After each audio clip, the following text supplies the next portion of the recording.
Hey everybody, on Instagram and on Facebook is Council President Scott. Just wanted to give you guys another update with some more information about everything that's going on with the COVID virus. Charlie has joined me in the office today. Say hi to everybody, Charlie. But we know last night, we knew this day was going to come. We had our first confirmed case of COVID in Baltimore City.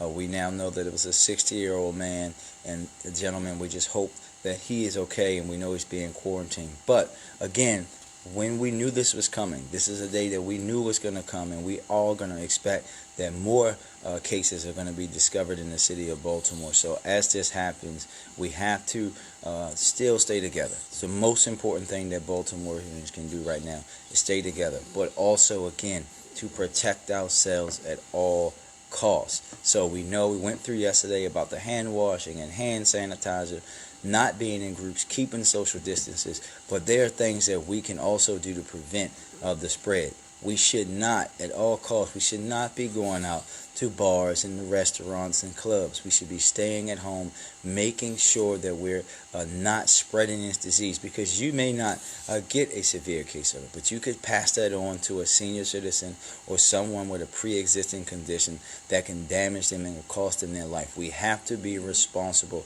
at all costs, knowing that we've now had one case that has been tested and proven in the city. We can expect that there are going to be more, and we have to be responsible, still have to look out for our neighbors, still have to look out for our young people, but also taking the necessary precautions to make sure that we're not spreading this virus as much as possible. So, also, something else that happened yesterday that I think we must talk about. We know during this time it's very critical for folks to still get around, and people are going to be doing jobs that are going to put them at risk. And yesterday we had something happen that's totally unacceptable. We had one of our bus drivers who is already risking exposure by transporting people to and from work consistently all over the place be shot by somebody. This is totally unacceptable. It's unacceptable for someone to be shot anytime in Baltimore City, and we know continuously we have this problem with violence in Baltimore. But we're in the midst of a global pandemic with coronavirus, and to have this happen to one of our bus drivers, someone who's exposing themselves, coming to work every day, knowing that they're putting themselves at risk for us, for the people that depend on public transportation to get to work so they can provide for their families. So if you know anyone that was on that bus that might have information, tell them to say something. If you know the individual, if that person is related to you, if that person is your friend, do the right thing. Tell them to man up and stand up for what they did and turn themselves in. We cannot allow people to be shot in Baltimore anytime, especially doing something like this, and especially for someone who is literally risking their lives in order to provide a service to the citizens of Baltimore and to the region. So please, please, please, if you know anything about this incident, and of course any incident of violence in the city of Baltimore, be sure to come forward with that information. We also, and then, if you have questions, please be sure to get that up to us. Also, we have more confirmed cases, of course, in the city, so we're going to break them down by county again. There have been 12 in Montgomery County, 9 in Baltimore County, Prince George's County, 9 in Prince George's County, 3 in Baltimore County, 2 in Harford County, 2 in Anne Arundel, 1 in Baltimore City, and 1 in Carroll County and Charles each, bringing the total in Maryland to 31. That's a lot of individuals. We know that that's probably going to continue to grow, but they are not going to be the only ones. But we have to make sure that we're protecting ourselves and our citizens and everyone, our neighbors, and especially our senior citizens and our young people. Also, in addition to my role as the chair of the city council, I also chair the board of estimates for Baltimore City, and we're putting in things in place to make sure that that meeting and that business for the city that is very, very, very, very important still goes on. Hold on one second. How long do people see a question had for evictions now?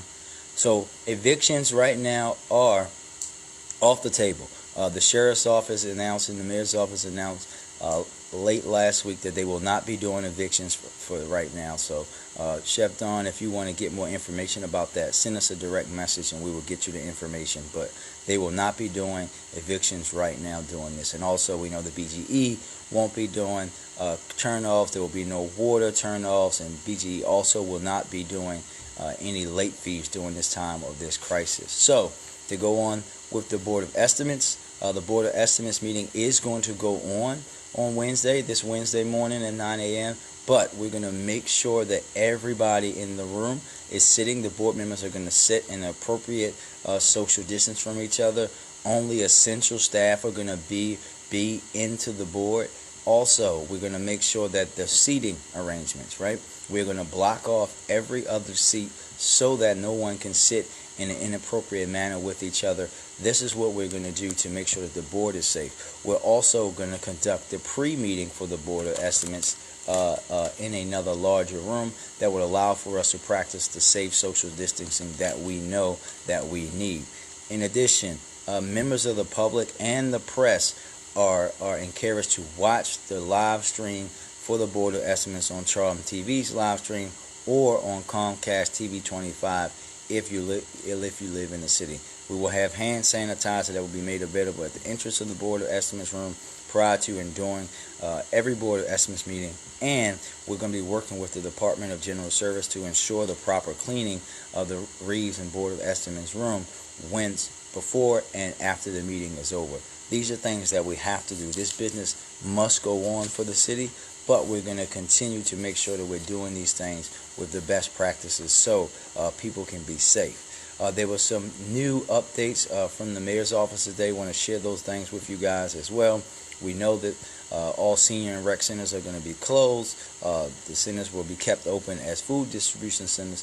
They've also operated open sheltering in place for our homeless neighbors in the city, and city-funded homeless day centers will remain open, and people experiencing homelessness are encouraged to remain in shelters and will not be forced out during the day. This is something that's very critical for the people that we know are most at risk and will be outside during this pandemic.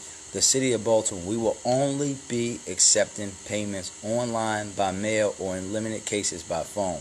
We will be suspending all late fees through at least May the 1st. Payment windows in the city will be closed, and we can have a link. We'll post a link for you guys to have more information on that. The city will only accept permit applications online. That includes DOT, Rec and Parks, Health Department, Public Works, Housing. All that information about permits you can find out by just simply calling 311. And all licenses that expire March 5th are extended until 30 days after the end of the governor's state of emergency. We're also suspending in-person services at our career and youth opportunity centers, also known as YO centers. Our staff and service providers will be taking things by appointment by telephone, and people can call 410-396-3009 for those to get assistance with that. Also,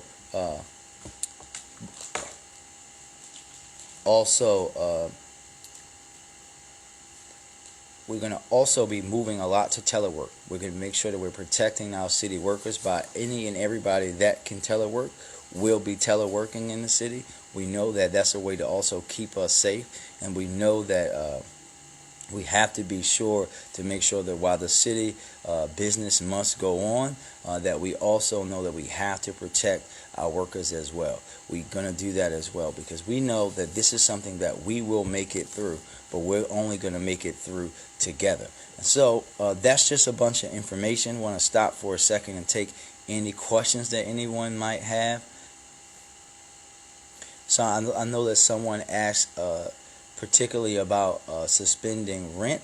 This is something that we have elevated up around, again, not having evictions, but also elevating up to figuring out how in this crisis we have asked the governor and other officials, we have to partner local, state, and federal to deal with this stuff, because we know that many people are not going to be able to go to work, right?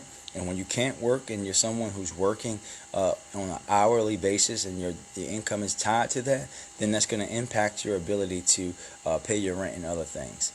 We know, listen, the state of emergency exists for the entire state of Maryland. The governor has already declared that We see another question about public transportation being shut down.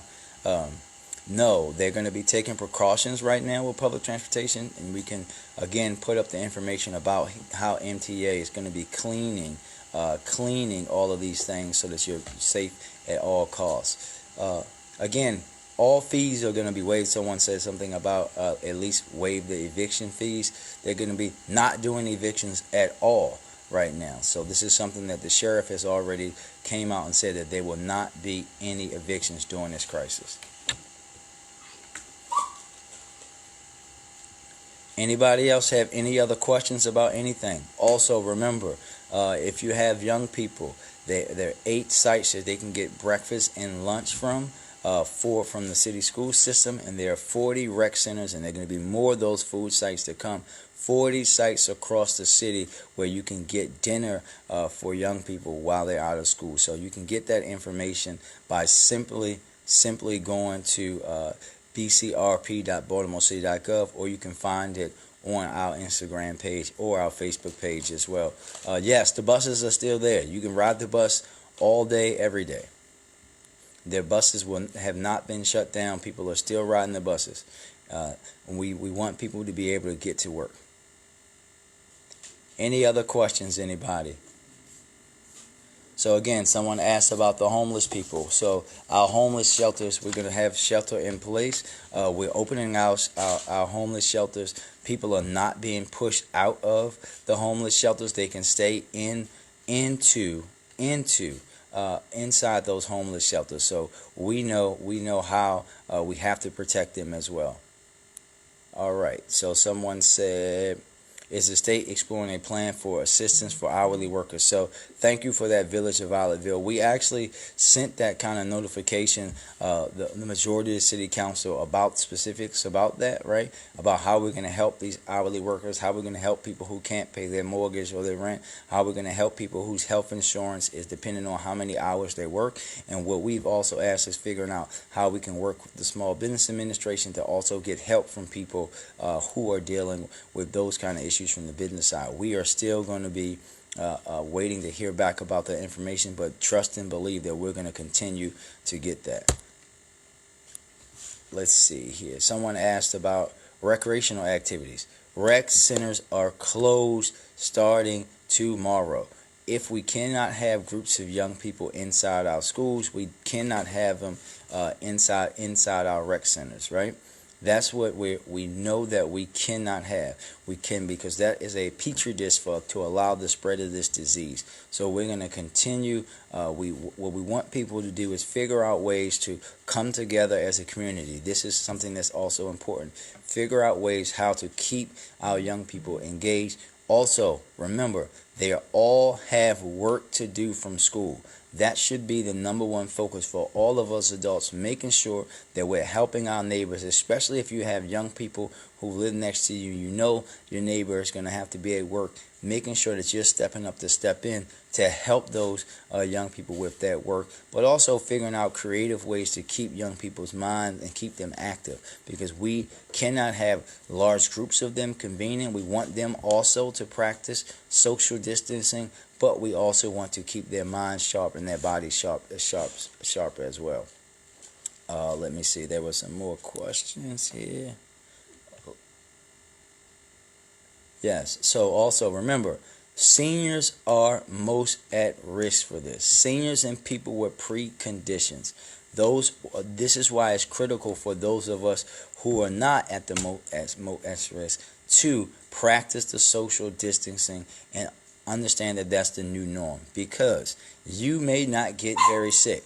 You may not get very sick, but your grandmother, your mom, your grandfather might, and you can take that and pass that on to them. This is why it's important for us to not gather in large things at bars and restaurants and places like that.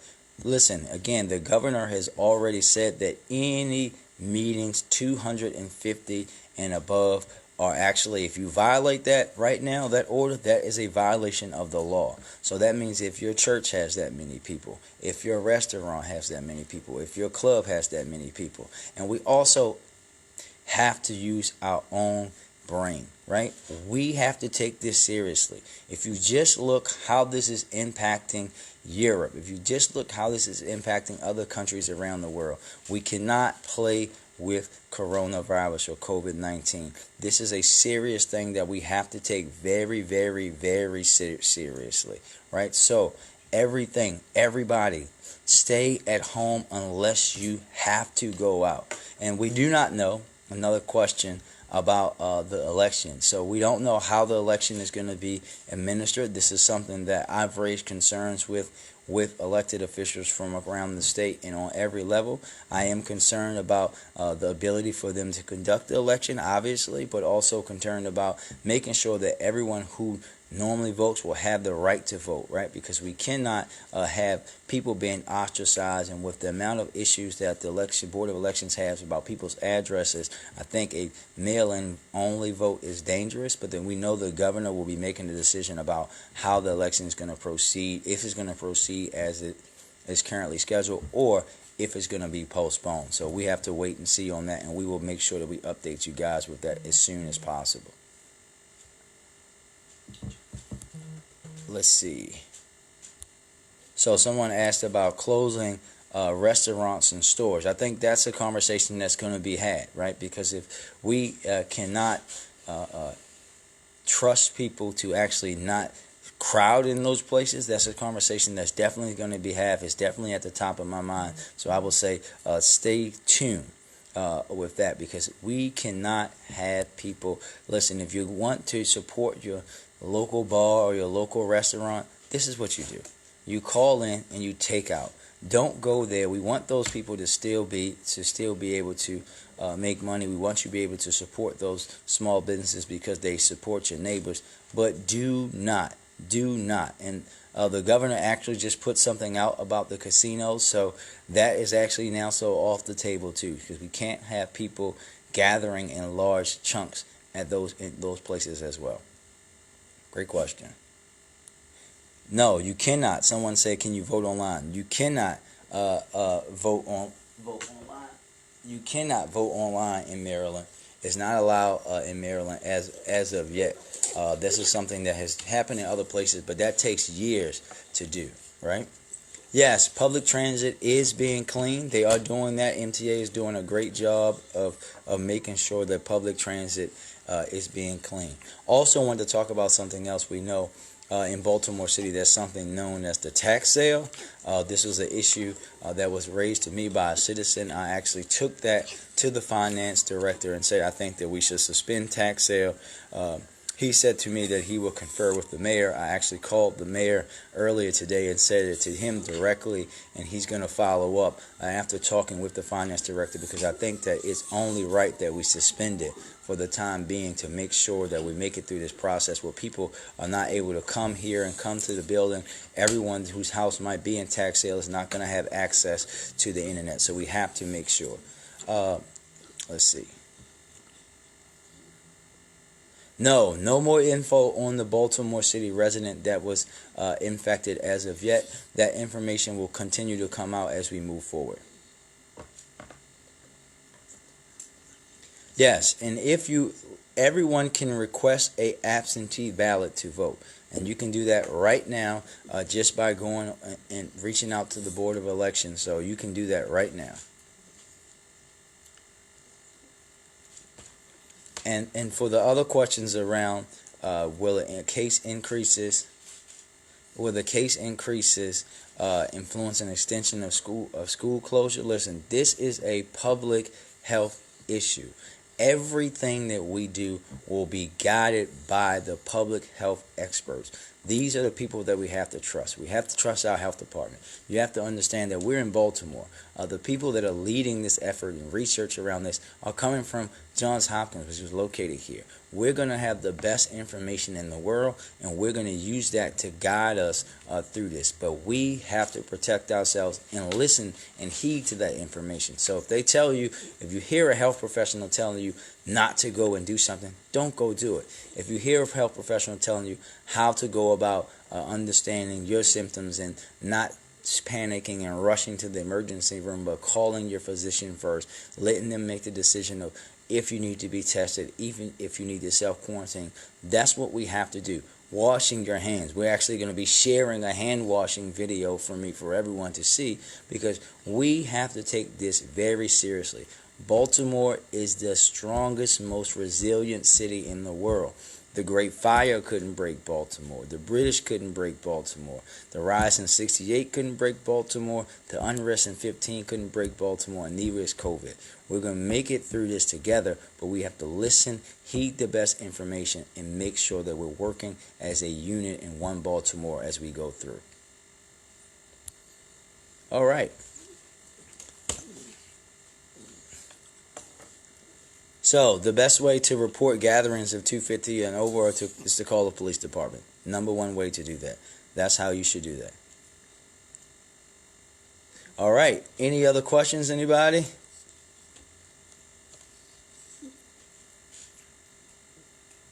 Yeah, this is the last thing that I'll say.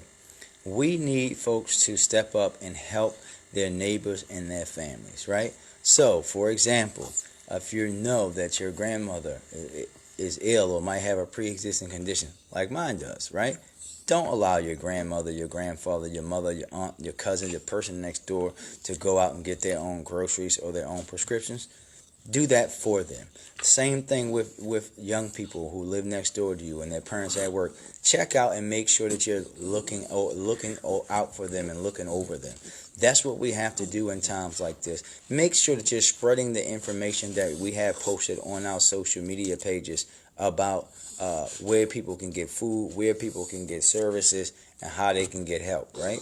All of that stuff is stuff that we all have to be doing together in order to make sure that we make it through this. So stay safe. We'll be back out here and making sure that you guys get the most information possible.